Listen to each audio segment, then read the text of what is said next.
Irish giant deer, the impossible biology of the 12-foot antlers.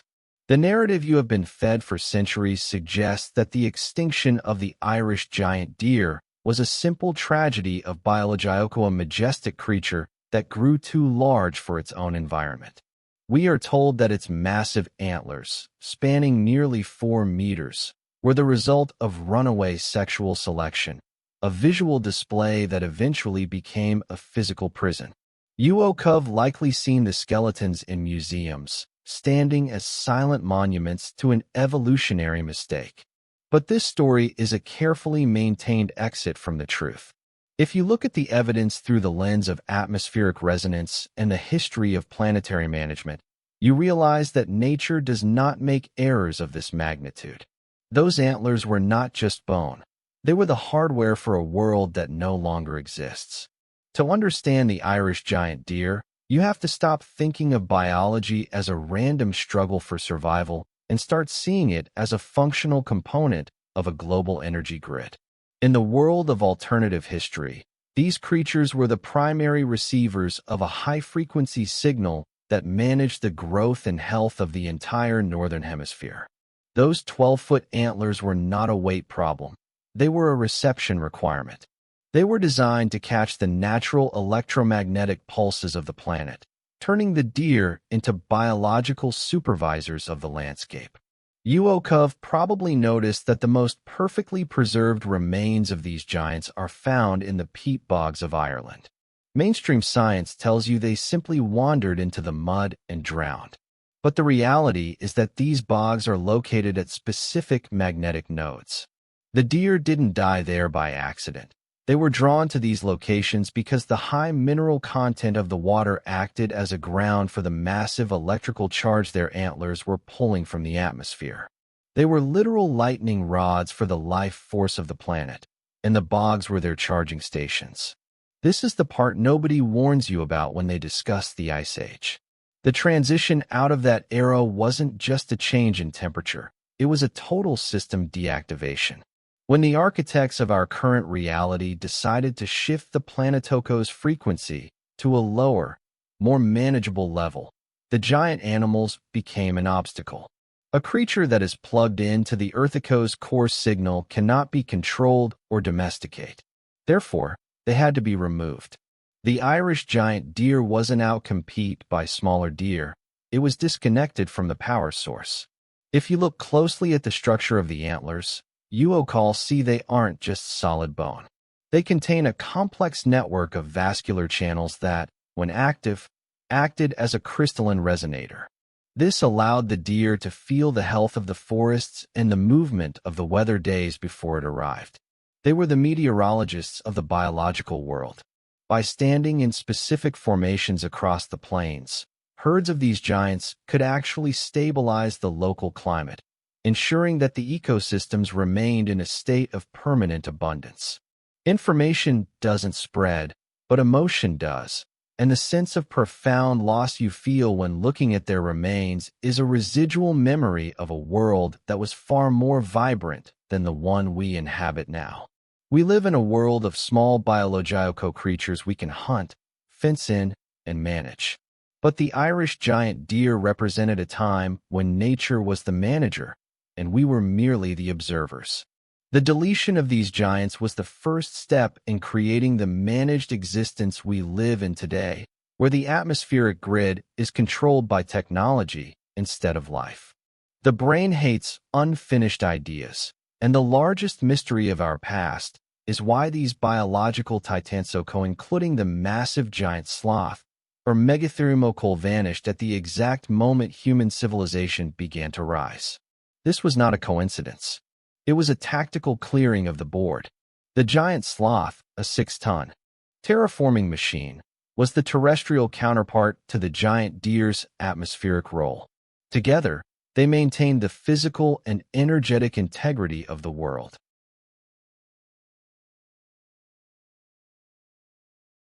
Think about the sheer scale of a world where these giants still walked. Our modern cities, our roads, and our industrial grids would be impossible to maintain. A single megatherium could dismantle a highway in an afternoon, A herd of giant deer could disrupt a satellite signal just by standing in the wrong valley. The founders of our current era understood that for the new world order to function, the old hardware had to go.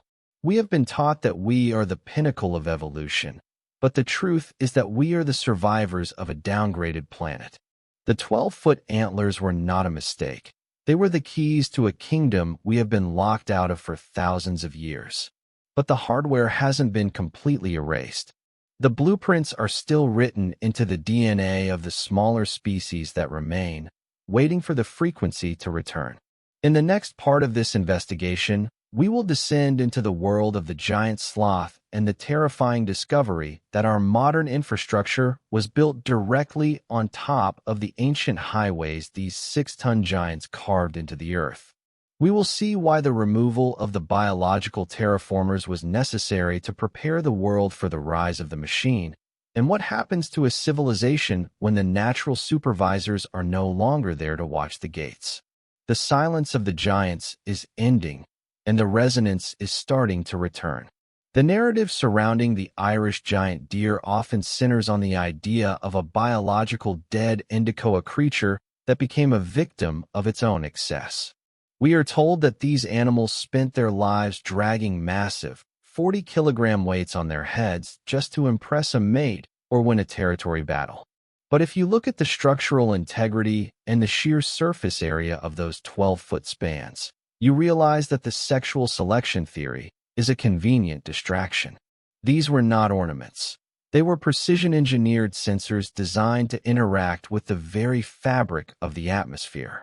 You have probably noticed that modern science struggles to explain how a creature requiring such a massive caloric intake could survive in the harsh, resource-depleted environment of the late glacial period. The math simply dosnikat ad upacountless. You consider that the deer weren't just eating grass. They were harvesting energy. In the world of alternative history, the 4-meter antlers acted as a biological collection array, pulling static electricity and low-frequency resonance from the air to supplement the animal's metabolism. This is why they grew to such impossible sizes. The larger the array, the more power the organism could process. Think about the specific geography of Ireland. It is a land of thin places, where the Earthico's magnetic field is naturally closer to the surface. The giants didn't just happen to live there, they were stationed there.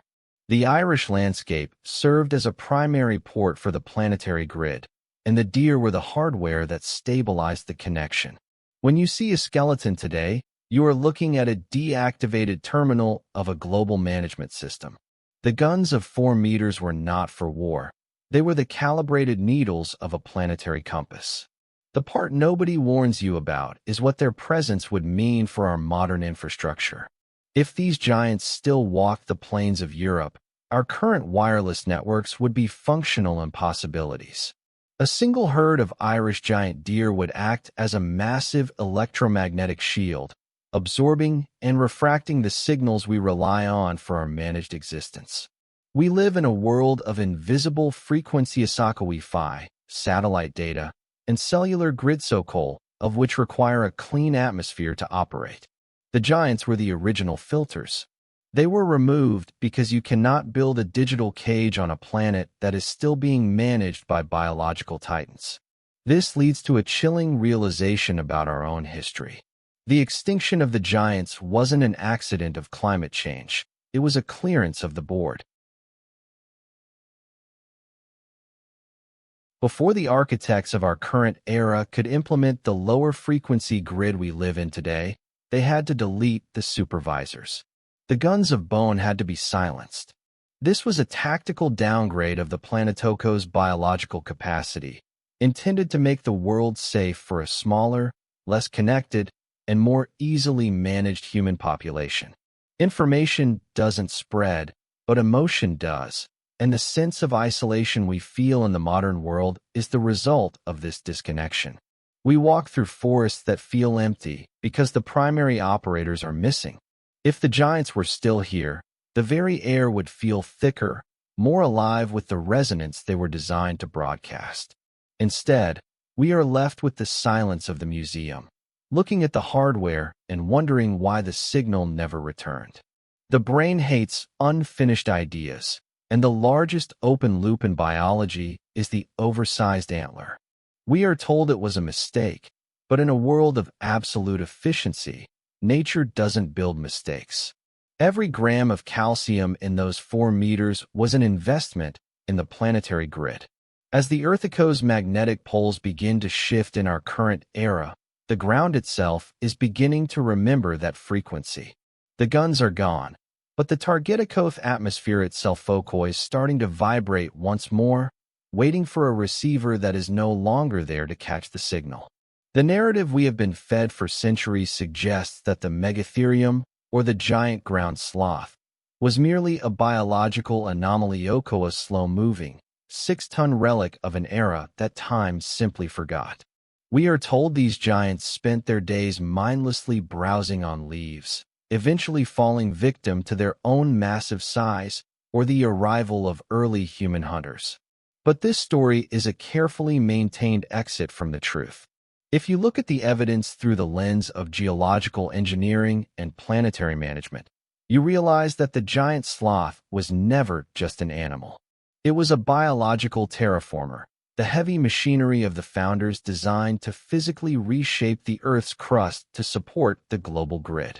You have probably noticed that mainstream archaeology often struggles to explain the existence of Paleoborosocca massive, miles-long subterranean tunnels found throughout South America that are carved directly into solid granite and basalt. The official explanation is that these were burrows dug by sloths to escape the heat. But when you examine the sheer volume of rock removed and the specific, non-random direction of these tunnels, a different reality emerges. These were not homes. They were subterranean maintenance corridors.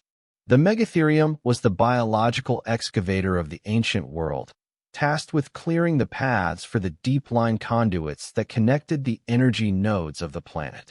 In the world of alternative history, the 6-ton megatherium was a high-functioning component of a planetary labor force. While the Irish giant deer managed the atmospheric signal from above, the giant sloth was the primary tool for managing the lithosphere below.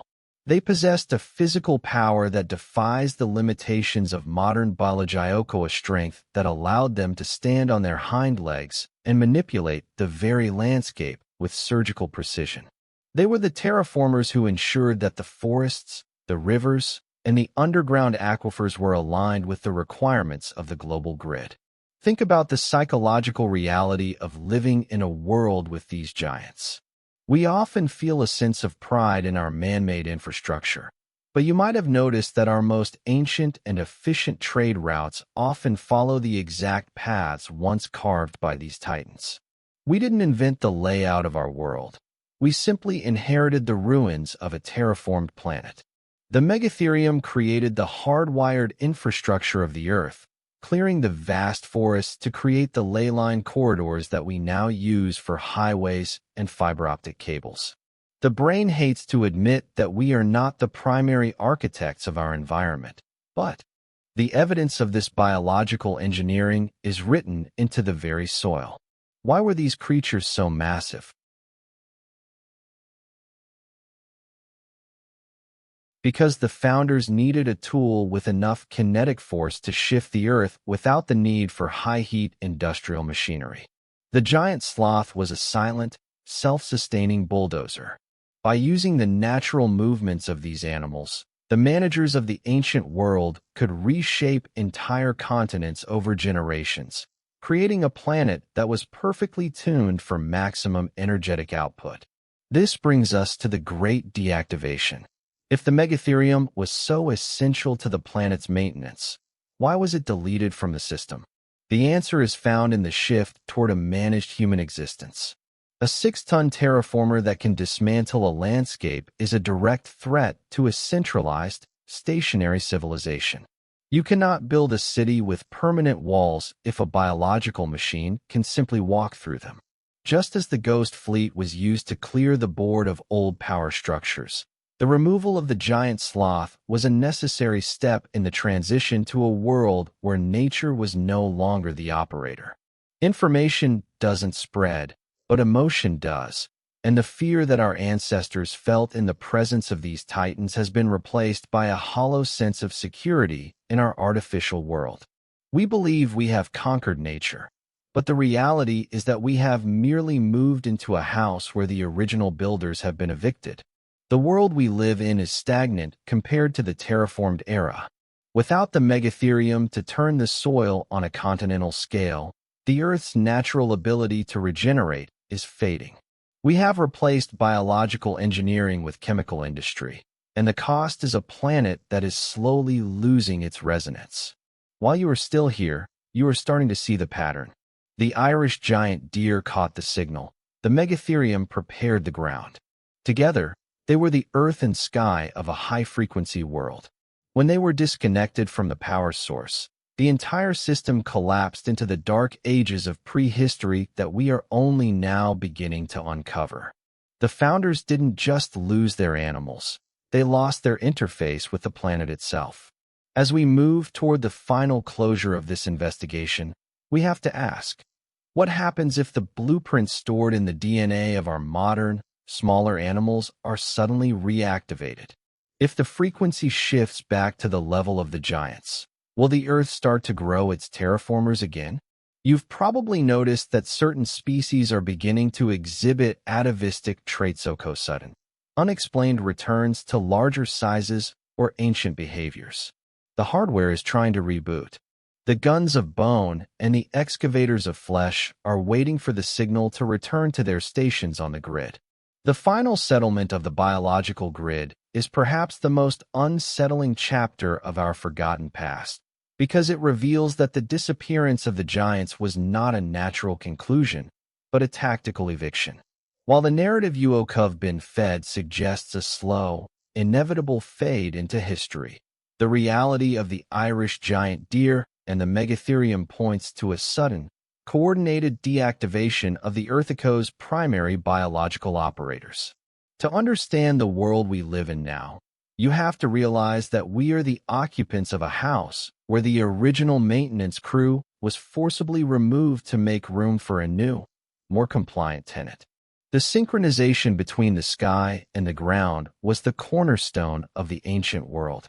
Uokov probably noticed that in any complex system, the hardware must be perfectly aligned to function. The giant deer, with its 12-foot atmospheric array, and the giant sloth, the 6-ton terraformer, were two halves of a single planetary circuit. They were not separate species living in isolation. They were a G-coordinated team. The deer caught the high-frequency signals from the ionosphere, while the sloths used that energy to physically anchor the grid into the Earth's crust through their subterranean excavations. This was a world of absolute biological efficiency, a planet that was online in a way we can barely fathom today. The part nobody warns you about is that this level of biological power is incompatible with a centralized, industrial civilization. If these giants were still walking the Earth, our current systems of control would be utterly useless. You cannot fence in a creature that can dismantle a forest with its bare hands, and you cannot broadcast a digital signal through a valley where a biological resonator is absorbing every frequency for its own metabolism. The founders of our current era understood that for the new world order to take hold, the biological supervisors had to be deleted. This was the final settlement Tokoa surgical strike against the Earthico's most powerful living hardware. Information doesn't spread, but emotion does, and the sense of hollow peace we feel in our modern wilderness is the result of this massive deletion. We walk through forests that feel like empty cathedrals because the priests Sikhoth giant animal Soko have been silenced. This was a tactical downgrade of the Planetoko's capacity. By removing the giants, the architects of our reality ensured that humanity would remain small, disconnected, and dependent on artificial technology rather than the natural resonance of the planet. We have been taught to see ourselves as the pinnacle of progress, but we are actually living in the ruins of a much more advanced biological age. Think about the sheer scale of the terraforming that has been lost. The megatherium didn't just dig holes. It maintained the physical pathways of the global energy grid. When they were removed, the Earth's natural ability to circulate energy through the soil began to stagnate. The atavistic traits we are seeing in animals today, sudden, unexplained returns to larger sizes or ancient behavior, the Earthico's desperate attempts to reboot the old hardware. The system is trying to come back online, but it is missing its primary operators. The brain hates to admit that we are not the masters of our own destiny, but the evidence of this managed existence is everywhere. We live in cities that were built on the bones of the giants' terraformed highways, using a frequency that was never intended for us. The final settlement was not a gift to humanity, it was a cage. We were given the keys to a house, but the original builders took the manual with them. As the Earthico's magnetic poles begin to shift and the background noise of our modern era begins to fail, the grid is starting to hum once more. The signal that the Irish giant deer was designed to catch is returning, and the ground that the megatherium prepared is starting to vibrate with an ancient energy. The question is no longer why they were removed, but what happens to our fragile, managed world when the founders decide it is time for the original hardware to return to its station. The silence of the giants is ending, and the debt of history is about to be called in. The deactivation of the giants was the first step in a planetary reset that is still unfolding around us today. While the deer and the sloths are gone, the grid they managed is still hidden beneath the surface of our history, waiting for the right frequency to awaken. If you think the management of our world ended with the extinction of the giants, you haven't seen the evidence of the ghost fleet and how they systematically cleared the board for the rise of our current era.